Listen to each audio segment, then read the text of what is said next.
there, you're watching the San Francisco 49ers Report. My name is Chase Sr., and as always, no matter where you are or how you're tuned in, thank you so much for making today's show a part of your day. Coming up on this Monday edition of the 49ers Report, we're going to do a deep dive on this Niners roster because ESPN ranked all 32 rosters and starting lineups in the National Football League. They projected the starting lineups for each team, listing a top strength, weakness, X factor, and non-starter to watch. And this Niners projected starting lineup does feature some intriguing surprises. Before we take a look at that, here's some information that you should probably use to your advantage. Take a screenshot of this to my right. Some dates to remember. Niners rookies reported to training camp last Tuesday, July 15th. The start of Niners training camp is tomorrow, July 22nd. First practice is on Wednesday. We're going to have some updates all throughout training camp, the preseason, and of course the regular season, hopefully the playoffs as well. Niners preseason opener, game 1 of 3 on the preseason slate, is August 9th against the Denver Broncos. Regular season opener on the road against the Seahawks, September 7th. That is a Sunday. Be sure to lock us in and subscribe for Elite Niners coverage right here on the 49ers Report. So ESPN's top 10 rosters in the NFL. You see the Niners there at number 10. Baltimore Ravens at 1. Philadelphia Eagles at 2. Some people might be surprised by that. With the Eagles coming off that Super Bowl, you have the Detroit Lions at number 3. Buffalo Bills at 4. Chiefs at 5. And then 6 through 9 prior to the Niners, surprisingly, the Broncos all the way up there at number 6. The Commanders, they have an old roster, but they're still 7th. Los Angeles Rams in the NFC West with the Niners at number 8, and the Cincinnati Bengals at number 9. A lot of that talent, of course, on the offensive side of the football. I know that there was a lot of turnover for San Francisco this offseason. They have 17 or 18 rookies who are on the 90-man roster going into the start of training camp on Tuesday, but the Niners still have a really strong and talented roster. And so I think 10 is a very fair ranking for where San Francisco is among the 32 teams in the National Football League. They have star power, and of course the Niners are going to be relying on a lot of members of this 2025 rookie class having impacts here this upcoming season. Let's start to take a look at the nuances of this Niners roster. Here's what ESPN said on the Niners' biggest strength on this ball club. It's tight end. Could have gone a few directions, but George Kittle gets the nod following yet another outstanding season. Despite the Niners' struggles and nearly 3 full missed games due to injury, Kittle finished top 5 among tight ends in yards and touchdowns for the 3rd consecutive year. He has finished top 10 in yards 7 years in a row. Kittle paced the position in yards per route run for the 5th time in his 7 seasons. He was also Pro Football Focus's top-graded tight end in blocking. Luke Farrell and Ross Dwelley were signed as upgraded depth. Also, I'm telling you right now, remember the name Mason Pline. He was a rookie UDFA last year, college basketball player. The Niners did not want to play him a lot in the preseason because they did not want other teams taking him. The Niners wanted to stash him on the practice squad. That's a name I'm intrigued by going into training camp. Kittle, of course, this offseason getting that big contract extension, making him the highest paid tight end in football. I thought that was a really good move. You lock up Brock Purdy, it makes sense to lock up his number 1 weapon in George Kittle, who I think his game will age very well, and he's a spectacular player at the tight end position, picking up yak, really good in the red zone, great route runner, very sure-handed. He's so efficient as a player, too. And I think that Luke Farrell going to have a big role for this Niners team in 2025. Last year, San Francisco really missed having that blocking tight end. Eric Saubert couldn't really do it well. Jake Tonches, not a bad young developmental story. I don't expect Tonches to make the team this year because of the addition of Farrell, bringing back Ross Dwelley. Both Farrell and Dwelley can block very, very well. And then again, Mason Pline is a player who could sneak on that 53-man roster. So I don't know if I'd go with tight end as the best position group on this Niners roster. I think that you could look and canvas the roster and go elsewhere, but it's a better room than last year, and with George Kittle, it trends toward being elite, of course. ESPN on the Niners' biggest weakness. I am in agreement with ESPN here. It's defensive tackle. Tempted to go with the secondary, but the Niners' defensive tackle situation might be the worst in the league. Malik Collins, Javon Hargrave signed elsewhere after they were let go, and the team's only impact additions, draft picks Alfred Collins in the second round, C.J. West in the fourth. Jordan Elliott, a rotational player, tops the depth chart, and competitors Kevin Givens, Evan Anderson, Kalia Davis all played less than 30% of the team's defensive snaps last year. The Niners figure to add more help and or move Yetur Gross-Matos and Sam Okuwano inside more often. Look, you can also use Mykel Williams on the inside. Speaking of Mykel Williams, the Niners need these rookie defensive tackles to perform. They don't have to be starters this year in Alfred Collins and C.J. West, but they better damn well be really good backups if they are not starting for San Francisco, because the depth there is very barren. And if you don't have good defensive tackle play, teams are going to gash you in the run game, and then that also knocks your ability to generate pressure on the quarterback through the interior gaps. And so this is my Niners defensive line depth chart. I would start West and Alfred Collins. And if that happens alongside Mykel Williams starting, that's 3 rookies starting on that front 4. What a great scenario that would be for San Francisco, because that means those rookies earn those jobs. And that means that they have productive training camps and preseasons. And I think they're the best players at those positions. Elliott, Givens, Davis, Anderson, they're more backup players. C.J. West, Alfred Collins, you're hoping they can become starters. And, of course, Mykel Williams at defensive end, he should start for San Francisco. That's why they drafted him with the 11th overall pick. The X factor for the Niners, the health of running back Christian McCaffrey and wide receiver Brandon Ayuk.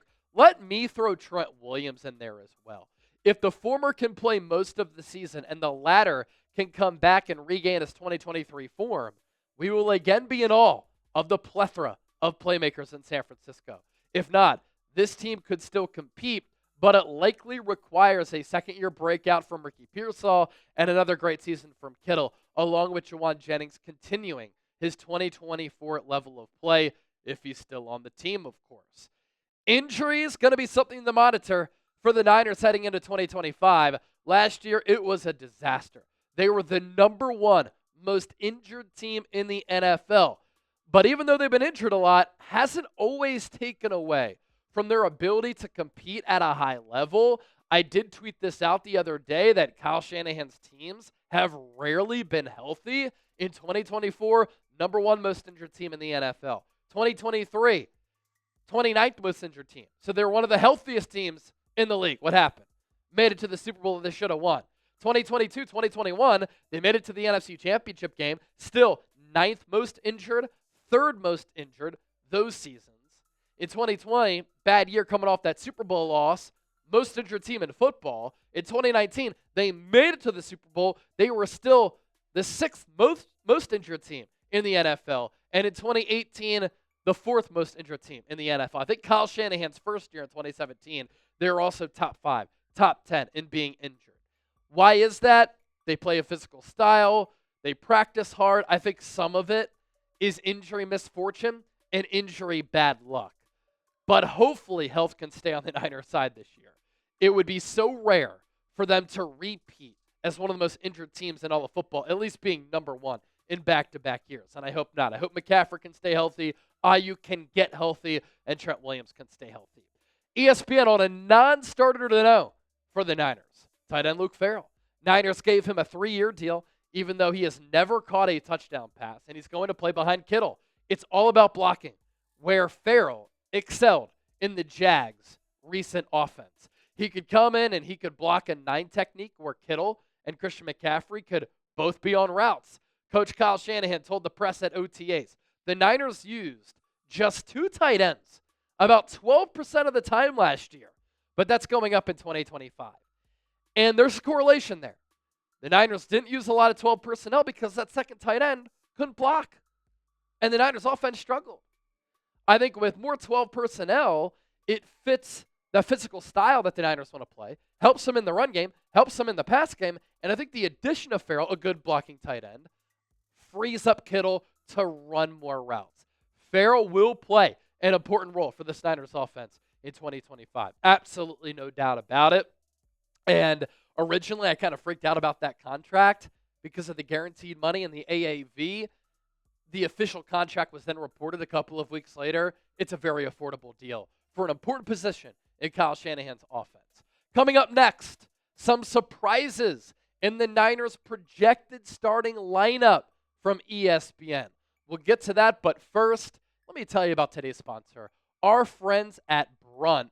If you use our link down below, bruntworkwear.com/chat, and you use the code chat, you get $10 off your order. I have the Marin boots. They are awesome. And I know a lot of you are watching the show right now saying, Chase, you did your hair, you're wearing a polo, you talk football, you're on camera for a living. Well, in high school, my favorite class was actually woodshop, and I take a lot of pride in my woodworking, and I get down and dirty as far as having some gritty jobs outside of being on camera. It's a big hobby of mine. Have you ever worn work boots that are uncomfortable, that hurt your feet? It makes long days even harder. With Brunt, you no longer have to worry about that. These boots are absolutely fantastic, and they are durable. They have a great design. They are extremely comfortable, and the Marin boots are actually Brunt's best-selling boots. Not only built for the toughest job sites, they're completely waterproof. Whether it's rain, mud, or standing water, your feet will stay dry. From oily workshop floors to muddy farm fields, everywhere in between. The 6-inch soft toe, built for workers across a variety of trades. Brunt, not just about work boots, they offer a full range of high-performance gear built for tough jobs, heavy-duty work pants, weather-resistant jackets. Brunt designs durable, reliable workwear to keep you protected and productive in any condition. Choosing work boots used to mean sacrificing comfort or durability. Brunt thought that was BS, so they built tough boots that feel great from day one. No break-in, no sore feet, because people out there doing the real work shouldn't have to choose between comfort and durability. Brunt was tired of the workwear brands out there cutting corners. You work too hard. We all work too hard to be stuck in uncomfortable work boots that don't hold up. So Brunt built something better. Boots that are insanely comfortable and built for any job site. For a limited time, our listeners get $10 off at Brunt when you use our code at checkout. Just head to bruntworkwear.com/chat, use the code chat, and you're good to go. After you make your order, they will ask you where you heard about Brunt. Do us a favor, tell them that the 49ers Report, Chat Sports, and Chase Sr. sent you. We'll put that link down below in the show notes and attached to the pinned comment of today's San Francisco 49ers Report. So from ESPN, these are the projected starters for the Niners on offense. Not a lot of surprises, right? Brock Purdy, the highly paid man, 7th highest paid quarterback in the NFL alongside Jared Goff. He's the quarterback entering a big year. When you get paid, expectations are different. Christian McCaffrey back in that RB1 spot now that he's healthy. Means so much to this Niners offense. Kyle Juszczyk back with the Niners as the fullback. ESPN obviously has Brandon Ayuk there at wide receiver 1 in addition to Juwan Jennings and Ricky Pearsall. The People's tight end, George Kittle, tight end 1. And then the offensive line, Trent Williams, Ben Barch, unfortunately Jake Brendel at center, Dominic Pooney at right guard, and Colton McKivitz at right tackle. Brandon Ayuk, going to have to get healthy. The ACL, MCL tear, other structural damage in that knee. We talked a couple of weeks ago about how he's ahead of schedule. We'll see what that means. Will he be ready for week 1? If not, he'll go on PUP to start the year. Hopefully with Juwan Jennings, with the uncertainty around Ayuk and Ricky Pearsall, they get a deal done with him. I think that they can lock him down at a very affordable price for an extremely valuable and really good player. Ricky Pearsall starting off camp on PUP, not ideal. Now, training camp PUP is different than in-season PUP. You can come off of that at any time. But remember what Kyle Shanahan told everybody during the spring? He didn't practice because we were just taking precautions. He'll be ready by training camp. He's not ready for training camp. And if it's the hamstring, that's the second hamstring in as many years. He also had the shoulder injury last year on top of the gunshot wound, which obviously wasn't a case of him being injury prone, but it's a lot of injuries to a player who hasn't started year 2 officially yet. Ben Bartch at left guard. He played well in 2 games last year, literally always hurt. And he's going to start off camp on the non-football injury list, meaning he got hurt away from the facility. Look out for the rookie 7th-round pick, Connor Colby out of Iowa. More than 50 starts in his college career to start at left guard. He's nasty, and he's really good in the run game. I think Kyle Shanahan might be impressed. The Niners starting defense, Jordan Elliott at one defensive tackle spot. Alfred Collins, the rookie, at the other. Nick Bosa, Mykel Williams at edge. It's 2 rookies there. Fred Warner, D. Winters at the 2 off-ball linebacker spots. I know the Niners run that 4-3, but ESPN throwing a wrinkle in there, and sometimes you do have just 2 linebackers on the field. Diamador Lenore, Renardo Green, Trey Brown as the projected corners, and then 3 starting safeties here. Jair Brown, Malik Mustafa, and the free agent pickup, Jason Pinnock. Let's come through that. I hope that Jordan Elliott is pushed by C.J. West. Throughout his career, Jordan Elliott has been a good run-stopping defensive tackle. He obviously has experience on C.J. West, but C.J. West has some explosion at the line, really strong hands. I love the motor that he plays with. I hope that he can unseat Jordan Elliott to start at defensive tackle. Alfred Collins starting would be a great development. That would mean that the calf injury is okay. He didn't do anything throughout the spring. He got 88% of that rookie contract guaranteed, and hopefully he could start at defensive tackle. The Niners need this 2025 draft class to be good. If they're not, it could set this organization back. Mykel Williams not starting, I think, would be a disaster. Bryce Huff is a situational pass rusher, a speed demon coming off the edge. Mykel Williams, you want him to be an every down player. Big year coming up for D. Winters, has an opportunity to really prove himself as a starting off-ball linebacker alongside Fred Warner. Trey Brown starting, we'll see. He can play inside, outside. He's never played inside. The Niners did experiment with that throughout training camp. I'm hoping that Upton Stout can start over Trey Brown. Then you have Diamador Lenore, Renardo Green as your outside corners.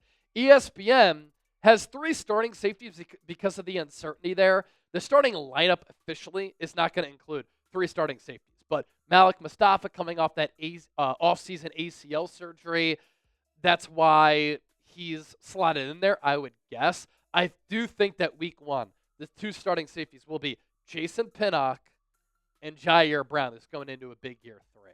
So grade this Niners roster, Madden scale. Scale it for me from 1 to 100. 1, this roster stinks. 100, it's elite. ESPN has it as the 10th best roster among 32 teams in the National Football League. Another reminder, hit that subscribe button. This is your home for daily Niners coverage right here on the San Francisco 49ers Report.